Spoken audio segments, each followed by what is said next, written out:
fly a little to the right, just so I'll be next to you. Then as the world goes round and round, you take my hand and we leave the ground. I'm in the stars when you're around. I wanna fly with you. I wanna fly with you. I wanna fly with you.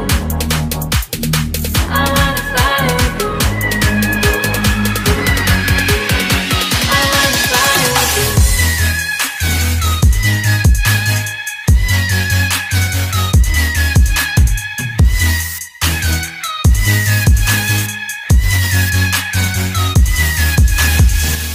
तो आज हम काशीपुर में interview लेने पहुंच गए हैं आपका। Thank you so much. लेकिन आपका जो चेहरा मोहरा है उसके हिसाब से ऐसा लग तो नहीं रहा है कि आप काशीपुर के हैं। नहीं, मैं बेसिकली पूरा प्रॉपर यहाँ से हूँ नहीं, मैं हल्द्वानी से बिलोंग करता हूँ।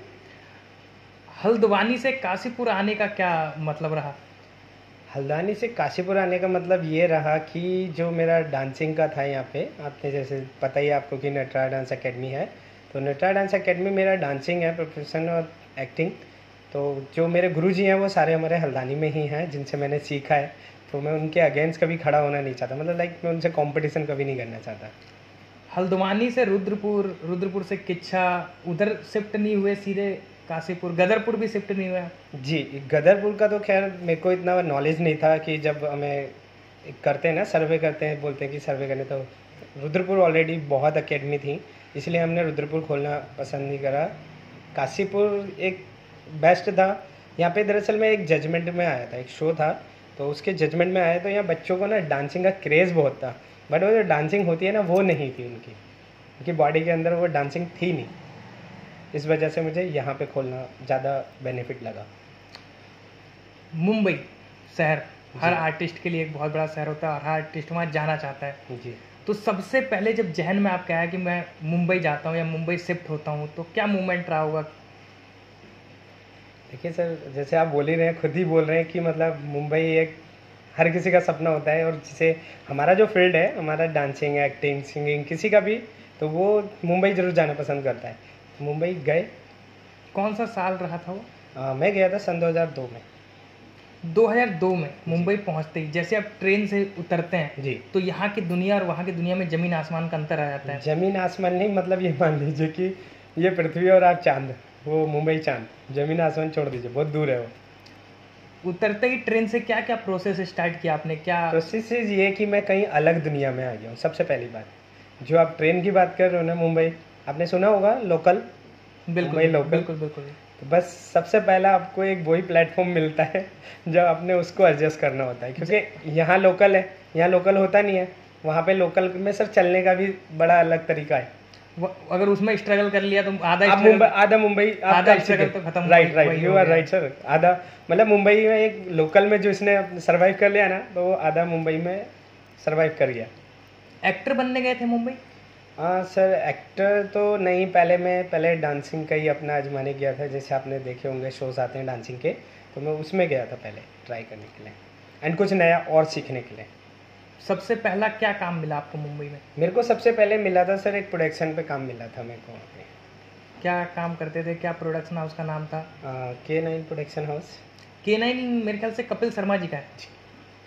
क्या काम करते थे वहाँ पे और क्या वेतन या तनख्वाह मिलती थी जो आपके सर्वाइवल में? वहाँ पे जैसे आपका, पहले मैं बता दूँ आपको कि अगर आप मुंबई फिल्म इंडस्ट्री के अंदर अगर आप काम करते हैं तो आपको सर एक कार्ड बनाना होता है जी। जो कि वहाँ पे एक मान लीजिए कि फैमिली टाइप्स होते हैं, तो उसके ऊपर ट्रस्ट करा जाए बंदे के, क्योंकि कोई भी सर ऐसे आपको एंट्री नहीं देगा वहाँ पे।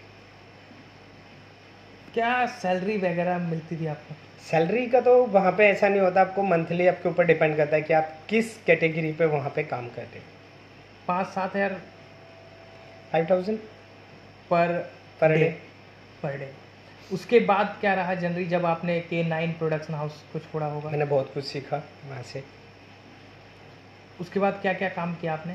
मैंने फिर फैंटम मूवीज़ में भी काम किया था, अपना कलर्स पे भी काम कर चुके हैं, एंड मैंने IPL में भी काम किया है सिद्धू पाजी के साथ। और क्या करते थे आप IPL में? IPL में मैं सिद्धू पाजी का पर्सनल रहता था, उनका मैनेजमेंट देखता था मैं उनके साथ। लाइक उनका स्क्रिप्ट लाना, उनको खाना मिला नहीं मिला सर का टाइम से, अगर उनको कुछ भी चाहिए था वो सोनू नाम लेते थे। तो आईपीएल में जो बोलते हैं सिद्धू साहब सब स्क्रिप्टेड होता है क्या?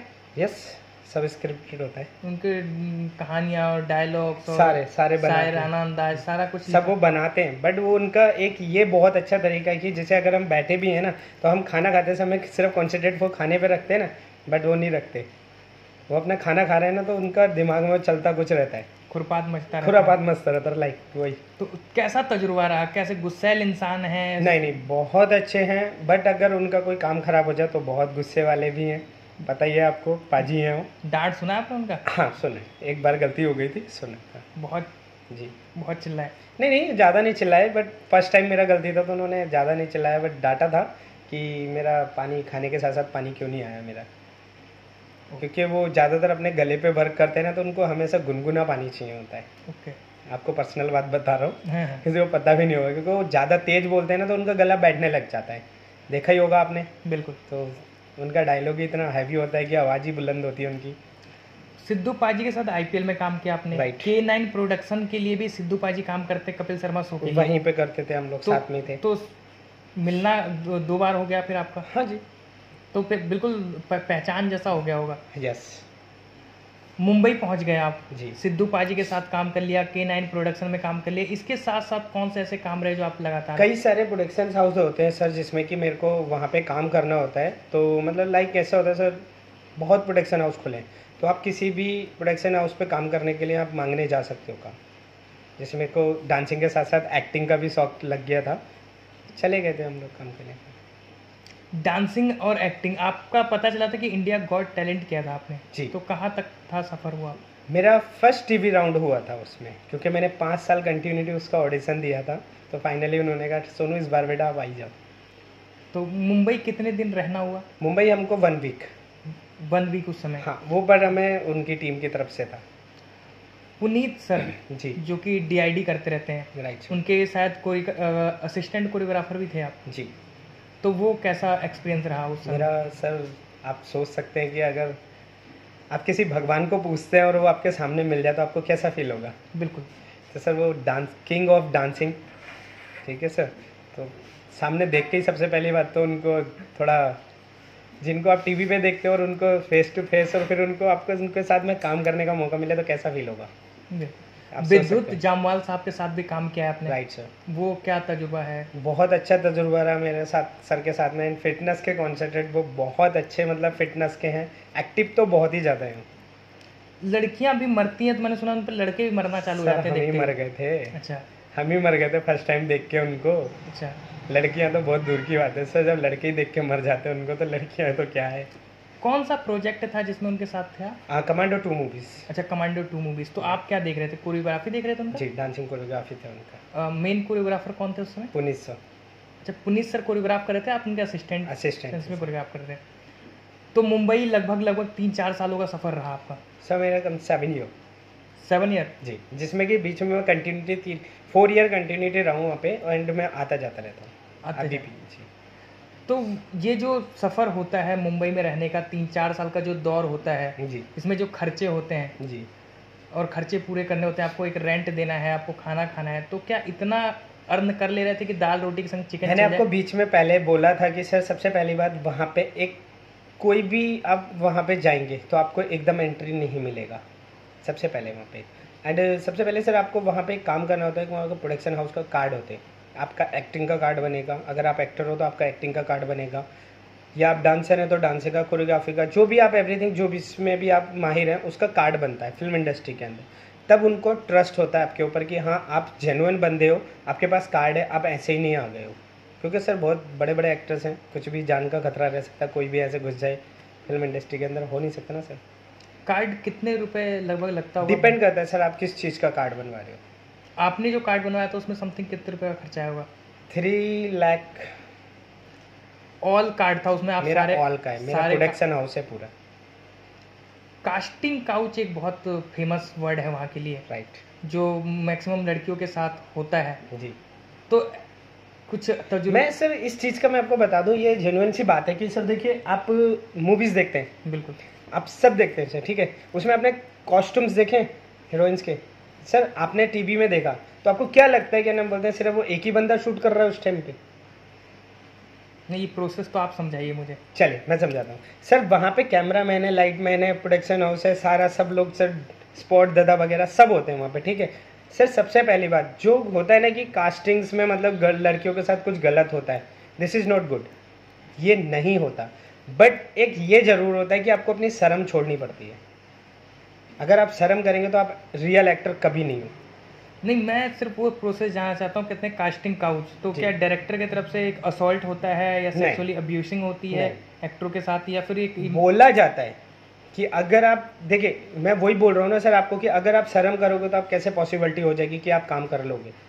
कैमरा है सर, 50 लोगों की टीम खड़ी होती है वहाँ पे, 100 लोगों की टीम खड़ी है वहाँ पे, तो आप कैसे काम कर लोगे बताएं। क्या बैक कैमरा होता हो या फिर जब सारा सिमट जाता हो तब ऐसा असॉल्ट किया जाता हो? ऐसा कुछ नहीं हो। एक नेपोटिज्म शब्द है जी, नेपोटिज्म मतलब होता है भाईवाद, भतीजावाद, परिवारवाद। जैसे इंडस्ट्री में अभी सनी देओल साहब के एक बेटे को लॉन्च किया गया जी, अभी सैफ अली खान की बेटी को लॉन्च किया गया जी, श्रीदेवी जी की बेटी को लॉन्च किया गया, जी। अमिताभ बच्चन साहब के बेटे अभिषेक बच्चन को लॉन्च किया गया, जी। कपूर खानदान पूरा बैठा हुआ है। तो परिवारवाद, भाई भतीजावाद, नेपोटिज्म बहुत ज्यादा हावी आपने है। कुछ एक्टर्स के तो नाम भी सुने होंगे ना जो कि बिना किसी फैमिली बैकग्राउंड जो उनके उसमें होते हैं, वो भी तो आते हैं ना। बिल्कुल एक टैलेंट नाम की चीज़ भी होती है, बिल्कुल। तो वो भी आके आगे काम करते हैं। जरूरी नहीं है कि अमिताभ इतना बड़ा बोल रहे हैं, बट अमिताभ बच्चन जी के बेटे ने कितना अच्छा काम कर लिया, क्या वो बन गए अमिताभ बच्चन जैसे? नहीं, एग्जिस्ट करता है ये क्या इंडस्ट्री में कि परिवारवाद चल रहा है? हाँ कि सिर्फ होता है, बहुत ज़्यादा होता है, बहुत ज़्यादा होता है। क्यों होता होगा ये इसलिए होता है क्योंकि अपने बेटे को कोई भी आगे बढ़ाना चाहेगा, जब वो बंदा है उस लाइन में तो वो क्यों नहीं अपने बेटे को बढ़ाएगा। क्योंकि मैंने बट डिपेंड करता है ना उसके ऊपर कि मतलब वो एक्टिंग वैसा परफॉर्म अपने बाप जैसा परफॉर्म कर पाए। फिल्म इंडस्ट्री ऐसा सर्वाइव करना भी बहुत मुश्किल हो जाता है उसके अंदर। ऑडिशन वाला प्रोसेस होता है, हजारों के तादाद में लोग लाइन में लगे रहते हैं, बात चल रही होती है कि हमें आपने पहले ही बोल दिया वर्ड उस वर्ड का, जो ऑडिशंस होते हैं सर, ऑडिशंस होते हैं बट ऑडिशंस का इतना अच्छा रिजल्ट वैसे नहीं आता जो पहले ही तय हो जाता है। ऑडिशन तो एक सर दिखावा होता है, जो लोगों को लगता है ना कि नहीं मैं ऑडिशंस दूंगा, सेलेक्ट हो जाऊंगा, बट होता है ऐसा कुछ नहीं है। मैं ऐसा इसलिए बात कर रहा हूँ, मैं कुछ दिन पहले करण वाही टीवी एक्टर हैं, बहुत अच्छे टीवी एक्टर हैं करण वाही, राइट। एक दिल मिल गया एक शो आता था, उसमें आते थे और भी काफ़ी शो कर रहे हैं। तो उन्होंने बताया कि आस्की 2 फिल्म के लिए लगभग लोगों का सिलेक्शन हो गया था। आप यूट्यूब पे डालेंगे तो उनका आएगा ऑडिशन, बहुत बढ़िया, ठीक है। और लास्ट प्रोसेस तक हो गया था, साइन कर दिया था उन्होंने फिल्म, साइनिंग अमाउंट भी मिलने वाला था, चेक भी लगभग तय था कि आप इस तारीख को आएँ और आप चेक ले जाएं जी, और इतने तारीख से हमारा शूट तय है, ठीक है। लेकिन जो उसमें आप एक्टर देखते हैं आदित्य रॉय कपूर, हाँ जी, यूटीवी मूवीज के जो ऑनर है सिद्धार्थ रॉय कपूर के भाई, जी, एंड मोमेंट पे मतलब उनको कल ले आपको लेंगे। साइनिंग अमाउंट लेना है और कल आपको बताया जाता है कि नहीं आप इस फिल्म से बाहर हैं, और सिद्धार्थ रॉय कपूर के जो भाई हैं जी, आदित्य रॉय कपूर उसके लीड एक्टर हैं, उनको सिलेक्ट कर लिया गया है। जी। तो कहीं ना कहीं एग्जिस्ट करता है। हाँ, और एक course। फोन कॉल सारा सब चेंज कर देता है। आपको एक फ़ोन कॉल की बात कर रहे हो, आपको वो मिनटों में कुछ भी चेंज हो जाता है। आपके साथ एग्रीमेंट हुआ तो नहीं ना, उनके साथ एग्रीमेंट हुआ नहीं था, होने वाला था, होने वाला था ना, तो होने के बाद भी हो जाता होगा, होने के बाद भी हो जाता है, एडजस्टमेंट करना पड़ता है उनको। वो बोलते हैं कि आप बताइए आपको क्या चाहिए, हम आपको नहीं ले रहे, हमारा मन नहीं कर रहा, नहीं बना रहे वो मूवी। आपका एग्रीमेंट जब ही तक है ना जब वो मूवी में अगर उनका सिलेक्शन हो गया, एग्रीमेंट भी हो गया, वो बोलते हैं हम मूवी नहीं बना रहे, आप कुछ नहीं कर सकते।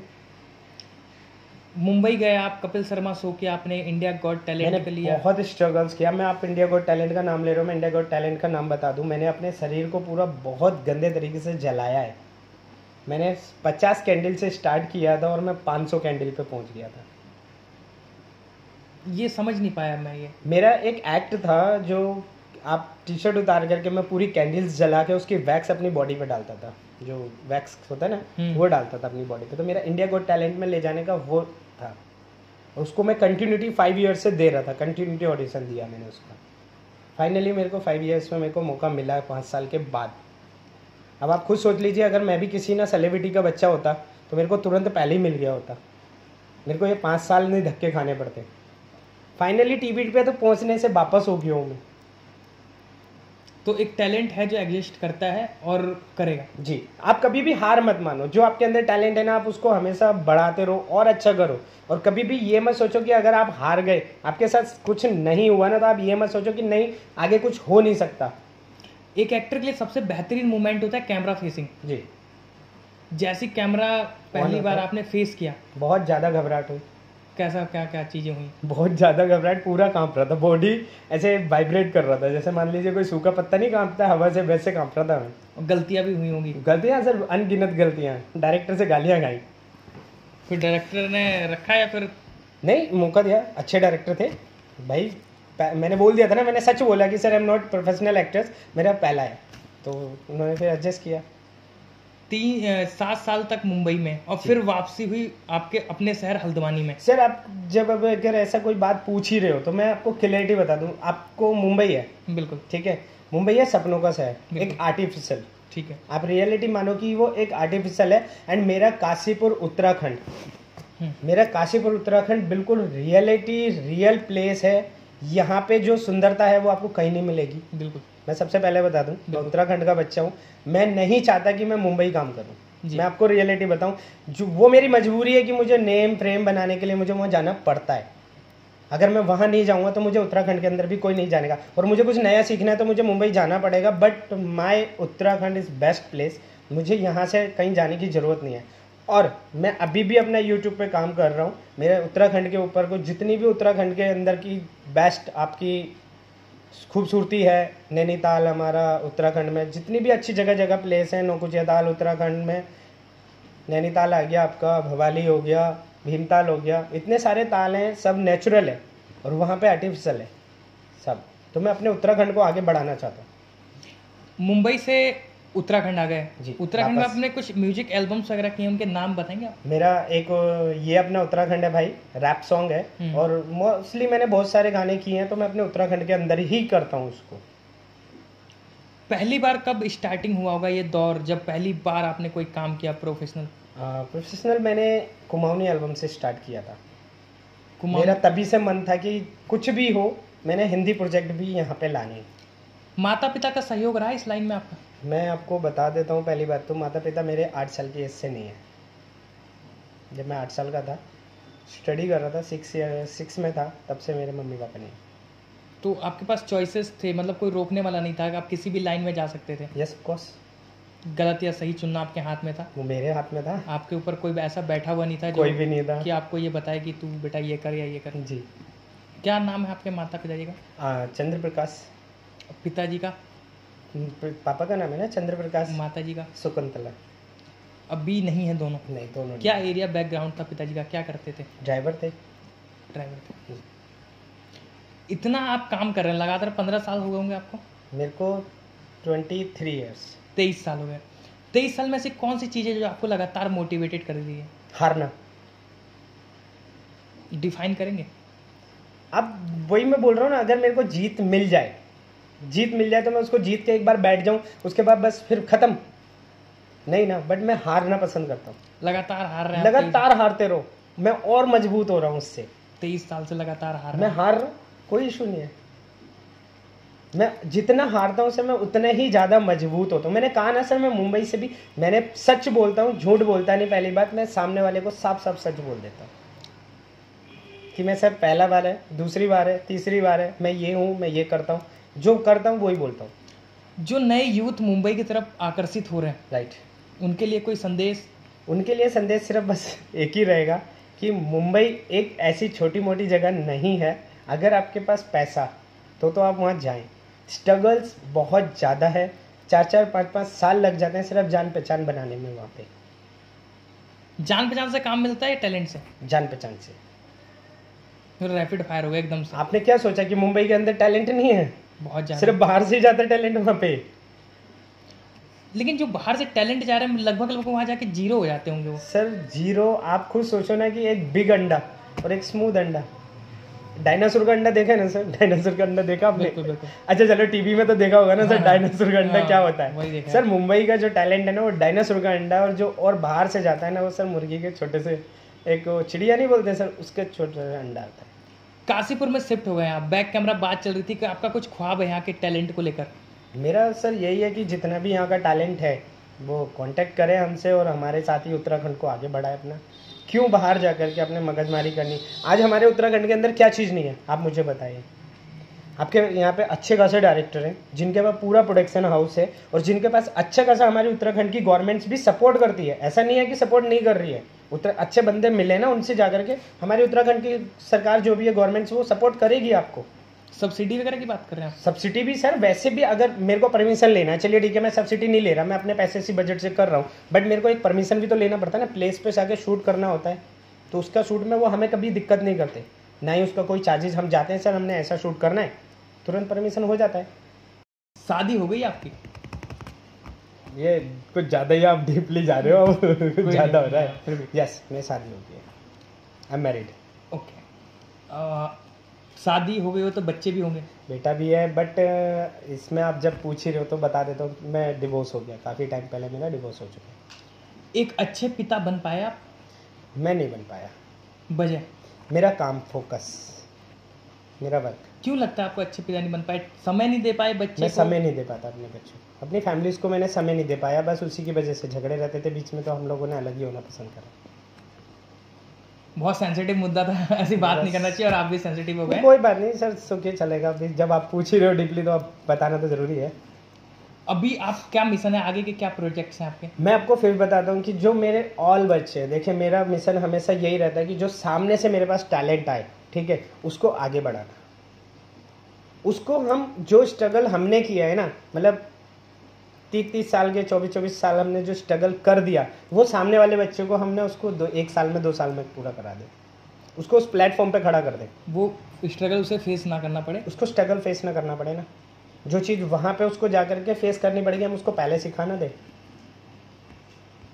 आते हैं मेरे पास बच्चे, बहुत सारे आते हैं ऐसे टैलेंटेड बच्चे जिनको मैं खुद ऑफकोर्स यहाँ पे मेरे कम से कम नहीं तो मेरे पास 20 बच्चे फ्री ऑफकोर्स सीखते हैं यहाँ पे डांस। नहीं, मैं यही कहने वाला था कि हर एकेडमीज को ऐसा करना चाहिए कि जिन बच्चों को जरूर करना चाहिए, जरूर करना चाहिए उनको। देखिए पैसा अहमियत नहीं रखता, आपका बच्चा अगर कभी एक आगे पहुंच जाए, ठीक है, तो वो आपका पूरा पैसा वसूल हो जाता है। अभी अपकमिंग प्रोजेक्ट्स हैं आपके कोई, क्योंकि आप एक डायरेक्टर भी हैं, तो ऐसा कुछ चल रहा है दिमाग में? हाँ, मेरा उत्तराखंड के ऊपर जो मैंने अभी एक सॉन्ग बनाया है, तो मैं एक सॉन्ग निकालना है, वेलकम टू उत्तराखंड। देखिए मैं आपको पहले बता देता हूँ, हमारी जो लाइन है ना बहुत ही अलग टाइप की लाइन है। इसको कई लोग बोलते हैं बहुत गंदी लाइन है, कोई बोलते हैं बहुत अच्छी लाइन है। अब जिसकी जो जैसी सोच वो वैसा बोलता है, ठीक है। मेरा काम क्या है कि आपने देखा होगा प्रेस न्यूज़ जितनी भी होती है वो सिर्फ अपने उत्तराखंड के अंदर की गलत चीज़ें दिखाती है। मैं आपके चैनल पे बोल रहा हूँ, बट उसको क्या नाम बोलते हैं, देखिए आप भी उस चीज़ को एक्सेप्ट करोगे कि लाइक नैनीताल में अभी बादल फटा था कुछ टाइम पहले, तो उन्होंने फटाक से इतनी बार दिखाया ना, लोगों को रटा दिया। आप क्यों नहीं सोच रहे कि आप ये गलत चीज़ दिखा करके जो हमारे उत्तराखंड के जितने भी काम करने वाले हैं, कोई भी अगर एक समोसा बेचने वाला भी है तो वो समोसा बेचने वाले का आपने काम खराब कर दिया।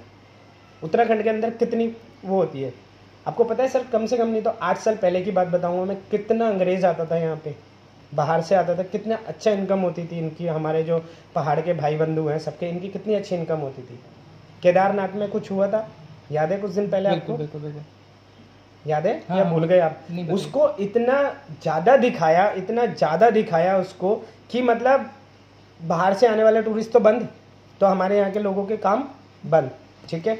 अब इसकी जिम्मेदारी कौन लेगा कि यहाँ की खूबसूरती, नैनीताल में आज भी भीड़ लगता है, नैनीताल में बर्फ़ गिरता है, शिमला बन जाता है पूरा, ठीक है। हमारे उत्तराखंड के अंदर आज फिर केदारनाथ वगैरह, ठीक है, ये सब खुले है ना वापस, तो कौन क्यों नहीं दिखा रहे हो अब आप उसको? बिल्कुल, मैं ये चीज़ को लेकर के मेरा एक प्रोजेक्ट है, कमिंग सून प्रोजेक्ट है सर, जिसमें मैंने एक ही सॉन्ग को, वेलकम टू उत्तराखंड सॉन्ग है मेरा, उसको मैंने 3 लैंग्वेज में निकालने का सोचा है।